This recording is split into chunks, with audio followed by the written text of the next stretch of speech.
Well, good morning, good afternoon, good evening, depending on what part of this big spinning rock you are tuning in from today. We are going to be talking about mastering metadata, how to leverage Tableau Metadata API in Alteryx. My name is Adam. I am with Tessellation and Data Coach, and I'm going to be the host today. Quickly, if you want to ask questions, and we do encourage questions, there's a little Q&A module. You should be able to see that there. If you ask questions there, we will get to as many of them as we can at the end. There's also a chat. Feel free to chat us directly or the entire group. I think that's available. Have fun, be respectful, of course. But if you've got a question for Aidan, who I'm about to introduce here in a second, use the Q&A over the chat. So quickly, a word from our sponsors. Tessellation is a modern analytics consultancy. We enable and manage organizations' analytics and self-service teams by educating people, optimizing technology, developing world-class products, and providing sustainable results. Also brought to you by Data Coach, where most analytics training programs lack depth. Data Coach provides wisdom. Our modern curriculum is unparalleled, comprising video lessons, hands-on exercises, and a capstone project designed around your company's data. Data Coach also offers a truly premium service, and that's one-on-one coaching. All right, the main event. In the US, we just celebrated Mother's Day, and I mentioned that because my mom used to tell me, you are the company that you keep. It was her way of saying, surround yourself by intelligent, awesome people, and you will be considered intelligent and awesome. So happy to be joined by Aidan Bramel. My mom would be very proud. With a bachelor's degree in management information systems and more than 4 years of experience working in business analytics, Aidan Bramel has discovered a true talent in Tableau Server and Alteryx Server. Throughout her career, Aidan has led world-class server deployments with up to 80,000 users and security requirements ranging from public to highly restricted defense data. While working at a global manufacturing conglomerate, she also hosted self-service analytics training for users of all experience levels. Aidan is highly engaged in the self-service analytics community and leads a local Alteryx user group in the Twin Cities of Minnesota. Aidan consults on Tableau server deployment and develops in-depth content for Tableau, Alteryx, and data fluency at Data Coach. And as a consultant for Tessellation, she leads many of our server deployment, data governance, dashboard, and product development projects in Tableau, Alteryx, and Looker. And I'm here to tell you that Aidan is super cool, so I'm very excited to introduce her to you guys. Aidan, take it away. Well, how can I ever live up to that intro? Thank you, Adam. If you couldn't tell, he has a past in radio, so awesome introduction. So like Adam said, we are going to be talking about the metadata API and how you can use that in a really simple and sustainable way in Alteryx. He already did a great intro for me, so we can probably just skip over this, but like you mentioned, my name is Aidan Bramel. I joined Tessellation in January of 2019, been here for almost 2.5 years. Like Adam said, I really enjoy doing our projects across the board, from server administration and deployment to data strategy, and then also data product development. So whether that's kind of doing Tableau dashboards or Alteryx workflows like I'll be showing you today, or otherwise, that's something that I really enjoy doing here at Tessellation. So a little bit of an agenda for the day. So we'll start with a little bit of background. So what is the metadata API? How do we use it? What would we use it for? Why is it important? And then I'll go through an example in an Alteryx workflow of how you can use Alteryx to connect to the metadata API and query via the GraphQL endpoint. And then I'll just show you a really quick workbook that I put together as an example using our outputs. So what is the metadata API? So here's a quote here from Tableau's Metadata API documentation, but essentially what it is the Metadata API indexes all of the content on your either Tableau Online or Tableau Server instance. And so that could include workbooks, that could be the data sources, it could be the prep flows that you have published out there, and it basically tracks the lineage. So what data am I using? What is it in a file? What kind of database is it coming from? What are the tables that it's connecting to? And what are the fields that we're using in those? And if you've heard of the data management add-on, which is kind of where we added a lot of this functionality, you might be thinking, well, do I need the license for the add-on to leverage the API? And the answer is no, you actually don't need the license to leverage the API itself. So the data management add-on is still something I'd really recommend. It adds an awesome interface where you can track the lineage to the data sources that exist on your Tableau server, but not required for what we're doing here today. And like I mentioned, this works on Tableau Server starting in 2019.3, as well as on Tableau Online. And I'll actually be proving that as I show you in Tableau Online today on our internal instance.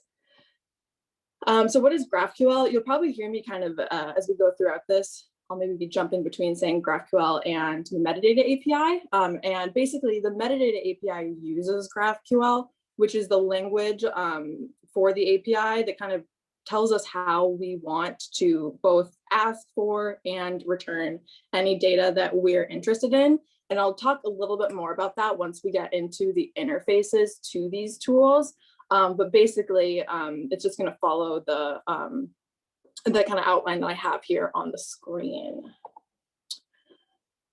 So life without the metadata, the metadata API, why would we want to use it? The reason for this is because Tableau's Postgres repository, those of us who might be unfamiliar, Tableau Server always has a Postgres repository that's kind of tracking everything that's happening and all of the content in the background of Tableau Server. However, there's a host of really awesome information on there. You can answer questions like what data sources are on my server, what workbooks are there. You can even get down to the level of granularity to say, what types of databases am I looking at? Is it Hadoop? Is it a Snowflake database? Is it just a SQL server? You can even get down to that level of granularity and like where the workbooks are connecting to in terms of the data sources, but it doesn't have the answer to all of our questions. So I've listed out a few things here that have been particularly on my mind in my years before the metadata API. And that's what tables, the direct table that's actually being used, what's being used in the workbooks on Tableau Server, even down to the level of what fields are being used in each workbook. Anyone who is interested in kind of like compliance with security standards that exist at your organization, you're probably going to want to be able to have some visibility into those areas, as well as some others that become available with the metadata API. So that is a big plus to this. So just for a few examples here that I've encountered in my years hoping to have a solution to that the metadata API provides for us. So the first one is actually something I did pretty recently that we were able to accomplish because of the data that comes out of the metadata API. And that's doing an effective migration from one data source to another. So what we were doing is we were migrating tables from one kind of legacy data warehouse into a brand new Snowflake data warehouse. And we wanted to be able to see what tables currently that we have connected to on Tableau Server that are connected to this legacy warehouse that we were going to be decommissioning, and where are the new ones ready for us basically in Snowflake. So we use the metadata API to get all of those table names associated with each workbook on Tableau Server. And then we used a mapping document with the help of our data engineering team to map the old table names to the new table name to determine whether it was ready for us in Snowflake production. So that was one time that we saved a significant amount of time being able to kind of flag and let people know when their data sources were ready, versus just kind of flying by the seat of our pants and not being able to connect to that. So super helpful in that situation. I think another really big use case for the metadata API is just being able to audit workbooks. And specifically, back probably would have been in 2017, I was looking to be able to audit some of the fields that exist in Tableau Server workbooks. Basically, we had some compliance standards where there were certain fields and pieces of information that we weren't allowed to store or visualize, even in aggregate, on Tableau Server without specific approval. And that was something that I, at that time in my career and with the current availability of like what was in Postgres, wasn't able to do. So this is actually something that I am going to be using as our example when we jump into the Alteryx workflow shortly. But so what I could do now with the Metadata API is getting all of the field names used in my workbooks in order to determine whether all of the workbooks on my server were in compliance with those standards and only being used with approvals. So how do we do that? How do I use it? The first thing that you'll need to do, and depending on what level of access you have to the servers that your Tableau server is hosted on, you'll need to enable, you might need to work with your server admin. The first thing you'll need to do is enable the metadata API, and I have the command that you'll need. This is something that you'll run in the command line on the server, which Tableau server is hosted on. And this just enables those metadata services. If you have the add-on, this will also enable some of the lineage tracking that happens kind of in the interface. If you're using Tableau Online, you can skip this step because it's just enabled by default, but that will be a prerequisite for the server deployments. The other thing that you can do, or kind of the next thing that you can do to get started, is how I would recommend using this interface, and how you can start leveraging is leveraging the GraphQL interface. And I will show you right now, but how you can access this. It's just, I'm going to stop there. I'm sorry, there's some floating panel there that always gets in my way on Zoom. So I am signed in currently to our Tableau Online site. We just got a new one. It's nice and fresh. But so all I need to do to access the metadata API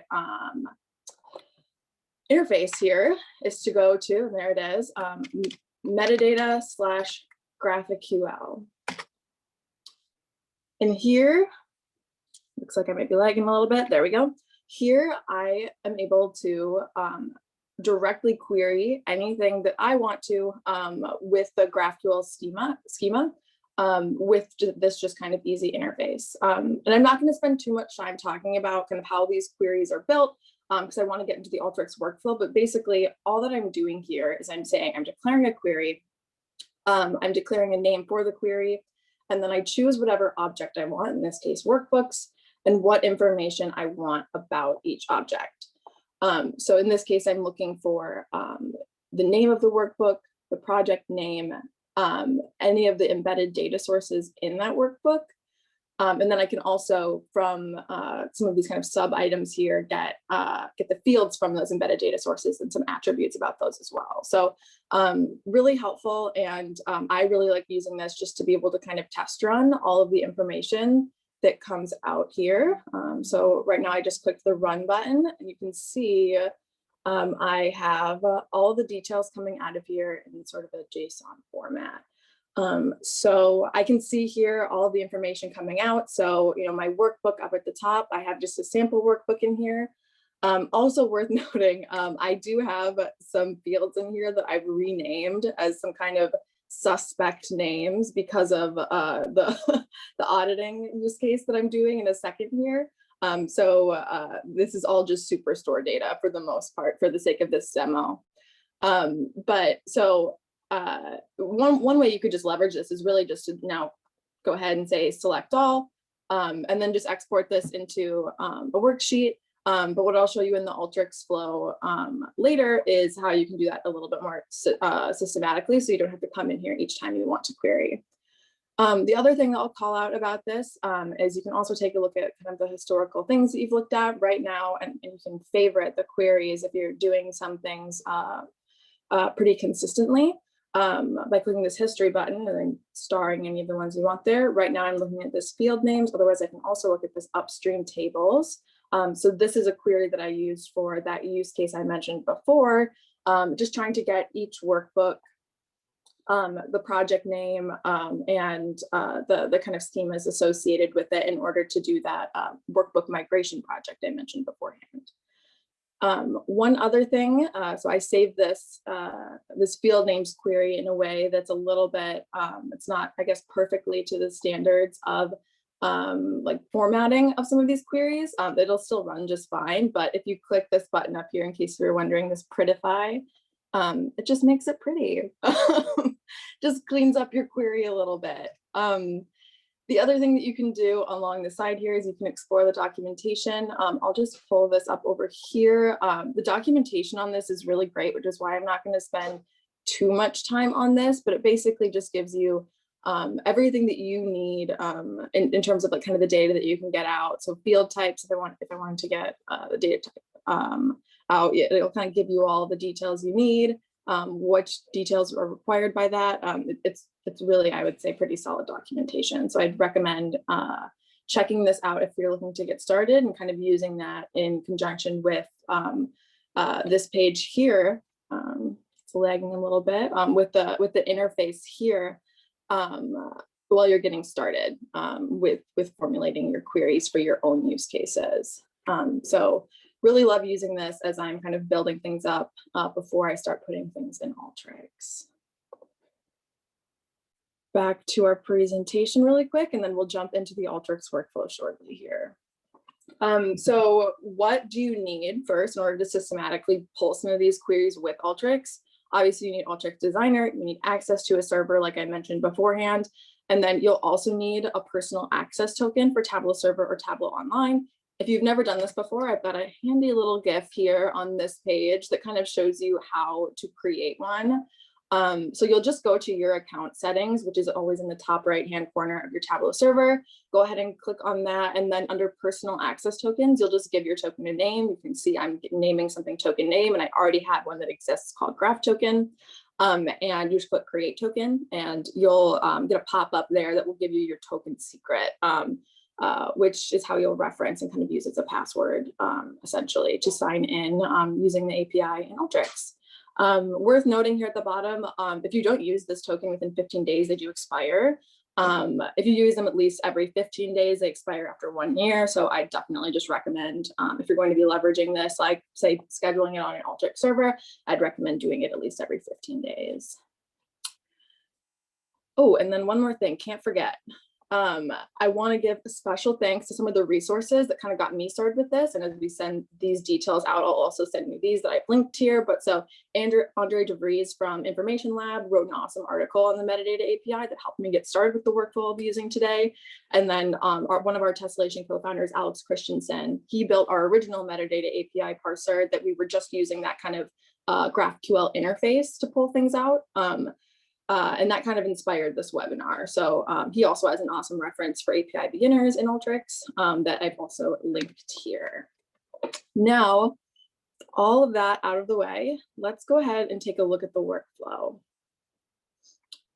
All right, so I have these, the workflow kind of split out into some containers on our basic steps. So we'll log into the Tableau server, we'll get a Tableau authentication token for our session on Tableau server. We'll build our query, and then we'll restructure the JSON results and output finally at the end. Throughout this process, I will be using kind of some scaffolding down here just because I do have those secret access tokens in here and I don't want to expose those on a recording for all to see. So anytime you see kind of the output here, looks like I need to run it again. This shouldn't take too long. Pretty quick. Anytime you see the output here, I will just be changing in a formula tool and hiding the token, but everything else you'll see will be the same as where I'm pulling it from. So good place to start here is I'm just using a text input tool to input all of our server details. So I'm putting in this Tableau server URL. In the case of Tableau Online, I'm just doing that base Tableau URL, online URL. I'm pulling in an API version. You can take a look at the documentation for the Tableau Server API in order to figure out which version you're on. Again, for Tableau Online, it's always the latest version, but you can look at the references there to see which version your specific Tableau Server would be on based on your Tableau Server version. I'm entering my access token name, which like we saw in that screenshot is graph token, just a random arbitrary name that I've assigned to it. This would be where the secret goes. And then I'm also putting in our site name, which is Testillation HQ. The next thing that I'm doing is I'm using the formula tool here to create a URL. So I will swap here to metadata so I can show you the configuration of this tool. And so all that I'm doing here is I'm taking that original server URL and I'm adding /API, which gets us to the endpoint /OAuth, or excuse me, /our version, and then /authentication and sign in. So it's just modifying that URL to be the endpoint that we actually need to log in. And then for login body, this is just kind of a JSON call that I can provide to the folks on this call. After this, I can send out this kind of anonymized workflow. But I'm basically just providing the credentials, the token, the site that we want to be accessing. And ultimately, that all comes out again with my token hidden. You'll see that there's embedded new lines in that, and that's fine. We actually want that for the purposes of signing in.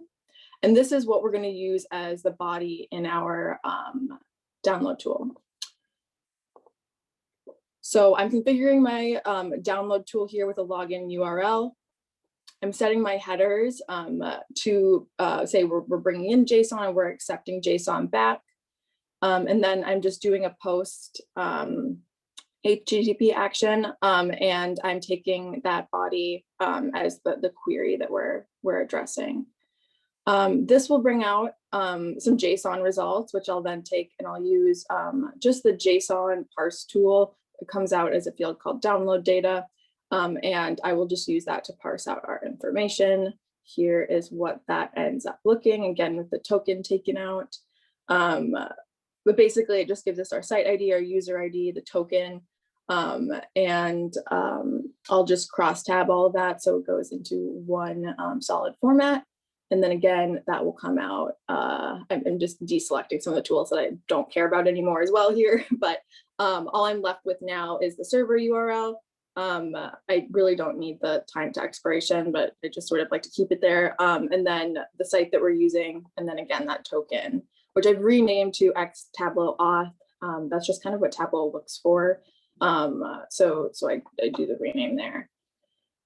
The next thing that we're going to do is we are going to grab our query that we were using within that interface. So again, I like to test my queries in the interface, and then from there, I'll literally just copy and paste them into my Alteryx flow and then remove some of the unnecessary spaces. So here I'm just adding a field called query. I'm using my curly braces to declare like this is the query that we're using, and a colon. And then after that, just within the within my parentheses here, I just have that exact query that we just saw that pulls out the workbook fields and the data sources associated with those workbook fields. So same thing we just saw in the interface, just with the spaces removed. The other thing that I've done is I've added yet another URL. So I've used that original server URL, and then I've added /API metadata GraphQL to get our endpoint for the GraphQL URL. So again, that is just going to look like this. And here is, let's double click. Here is our query. Again, it'll get a little bit upset at us for the embedded new lines, but our query will all be on kind of the same line here. So again, I'm going to go ahead and configure my download tool. This time, instead of using that original URL, I'm using that GraphQL URL that we just created. I'm again going to have my header set to application JSON, and then I'm going to this time use my X Tableau Auth field, so that token that we received after signing into the server. I'm going to use that as my value, and that'll let the server know that we're allowed to access this information. Again, it's going to be a post action, and I'm going to this time use that query field as my query body. Once again, we're going to receive some JSON outputs. And again, at this time, we're done with that token. So now I'll be done with the scaffolding down here. But we are going to receive a pretty overwhelming bit of JSON here. So this, again, is just basically what we saw in the interface, but we don't have any of those kind of new lines. So it's a little bit scarier to look at if we're being honest. And I'm just going to, again, use a JSON parse tool, really easy. To parse out that download data tool or that download data field that we got after. Now I'm going to select out some of our, all the information that we want, and this is all that we will need to see. So here, what you're looking at now is the name of the field or the name of kind of the attribute that's coming out of JSON or that's coming out of that JSON field. And then the value that's associated with that in our JSON output. So here we can see for our first workbook kind of our initiant 0 here, its name is sample workbook and the project name is demo. I wonder what that's for. The other details that I got out of here is the name of the field, whether that field was hidden, and then the type of field. So you'll notice as I go through here, this is just a regular column that it comes in as, but some of these other ones, like if it comes in as a group or if that's the type of data that it is, and it'll come in as a group. We also could have gotten this information. This is how the data or how the fields come in the Tableau workbook. So if I were to like rename something in Tableau, it would be affected here in the name. But we could also have gotten this instead of using like the workbook as our key source that we were looking for. We could have just used like a table, and then we could have gotten the field name directly from the table. So that's another way that you could look at this, solving this kind of same issue. So here, this actually, looking back at this, would have been a really good use case for an iterative macro, just based on kind of my repetitive path here. But I'll go through and talk about how I'm just kind of parsing this out and restructuring it in the way that we want it to look. So I'm using text to columns just to get some of our details out, using my delimiter as that period, because you'll notice some of the name that we actually kind of want to pull out of here is between the periods here, as well as I want to get this 0, which is kind of like our count of the workbook. And I'll use that basically as like a workbook ID associated with it. So here I've renamed those fields. So there's my workbook ID. And then at this point now, this is kind of like our column name, or what will eventually be a column when we go ahead and we use our crosstab tool to make this a little bit easier to look at. So I'm just going to go through and kind of show you the process here. So basically here, I'm just trying to pull out sort of my levels of detail. So here, the first level of detail is that workbook, right? That's the first thing that I'm getting attributes out of. So if it's a name or a project name, this JSON or the column here, then I'm going to say true, and we're going to take all of those details and we are going to crosstab them. So when it comes out, we have all of our individual workbooks on one row. So here I have that kind of workbook ID, so to speak, the name of the workbook and the project name associated with that. So that's pretty easy.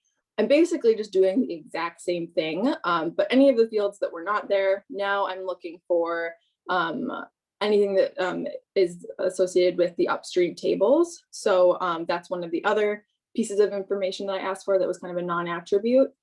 So again, I'm just doing the exact same process. And because it's the exact same process, that's why I'm thinking I probably should have just made an iterative macro, but I guess we'll just keep it simple here today.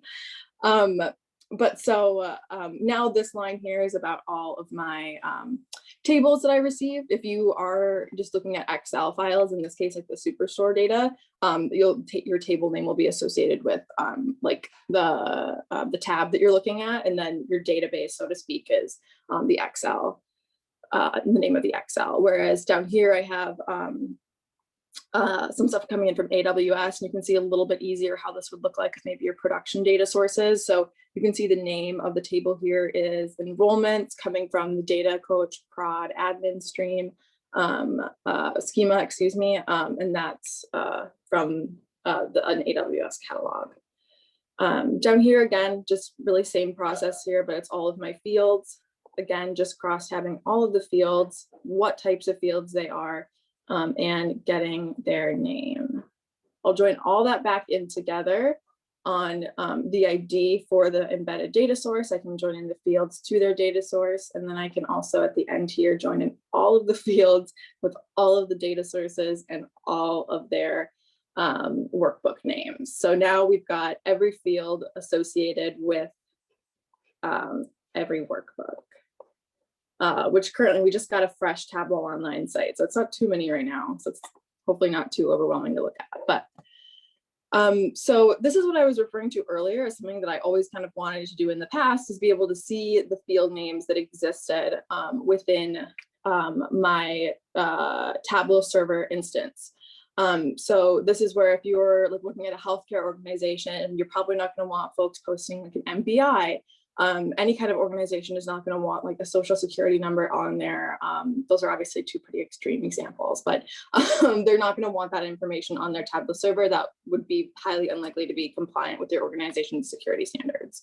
So I have just created a really simple workbook here that takes that data, and we say, hey, there are some workbooks that are looking compliant, they have compliant fields in them, but right now we have two warning workbooks, or two workbooks that have some field names in them that are a little bit suspect. Again, I just want to call out, MBI is not a real MBI. It's literally associated with dog licenses in New York City, but I've renamed the fields to kind of get a bit of a flavor for what this might look like on your server. So we have a full view here, and we can add any kind of, whether it's like using the in function in Tableau, which is what I've done.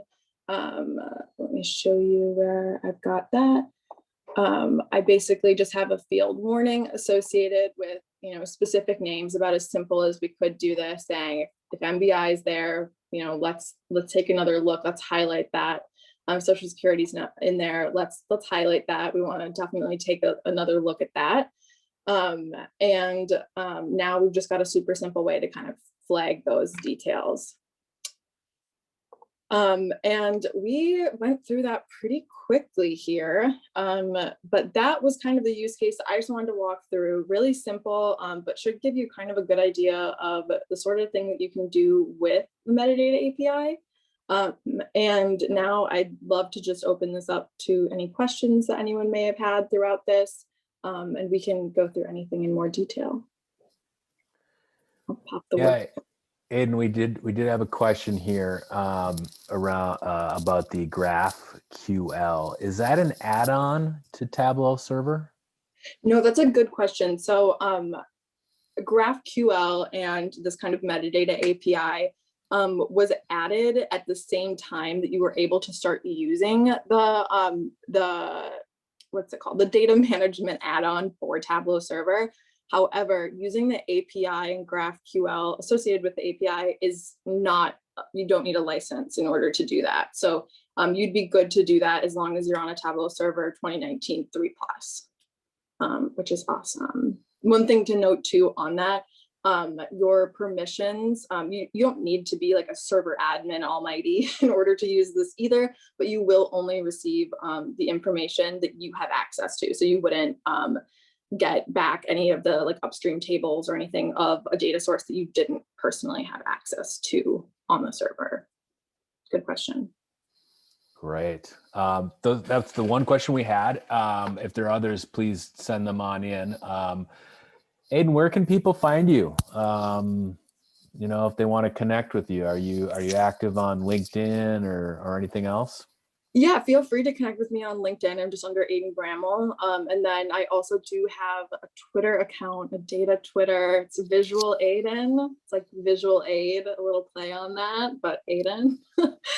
So if you follow me, I'll follow you back. But I can tweet out, and I'll also be posting on Tessellation's blog a little bit more about this and some details there. So those are kind of my three spots, I would say. I love it. Okay, cool. Well, we'll wrap. I will quickly mention both the tessellationtech.io and datacoach.com. We've got an events section.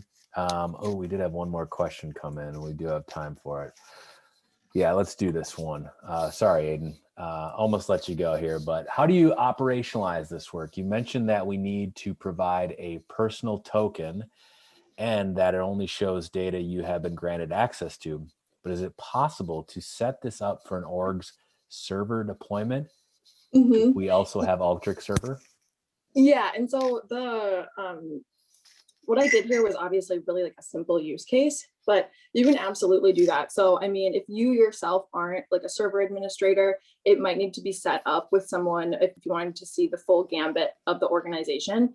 You would probably need to get set up with either a service account that has those credentials, or your server admin would need to run something like this. But you could definitely use this using the personal access token. Again, those expire after 1 year or 15 days if they go unused. But what I would recommend doing, and what we did in the case of the previous times that I've used this at larger clients, is that we embedded those personal access tokens, and then we went ahead and scheduled it on the Alteryx server on a weekly basis. You could do it more frequently, you could do it less frequently, but you should be able to, the kind of point of putting it in Alteryx is to make it pretty systematic, pretty hands-off for you to be able to kind of productionalize this and get all the details you need out on an automated basis. Does that answer your question? I'm going to assume it does. I will let them type in, but good question. Way to get it in under the wire. Aidan, we're going to stop here. You did a great job. I really appreciate it. You lived up to all my expectations, which were huge. And that person who asked that question said yes, and thank you. So I will echo that. Thank you, Aidan. Well done. Everyone else, follow us on LinkedIn, tessellationtech.io, datacoach.com, and we will see you all the next time. Take care. Thanks, everyone. And feel free to reach out if you have any other questions. I'm always here. Thanks, Aidan. Talk to you soon. Bye-bye. Thanks. Bye.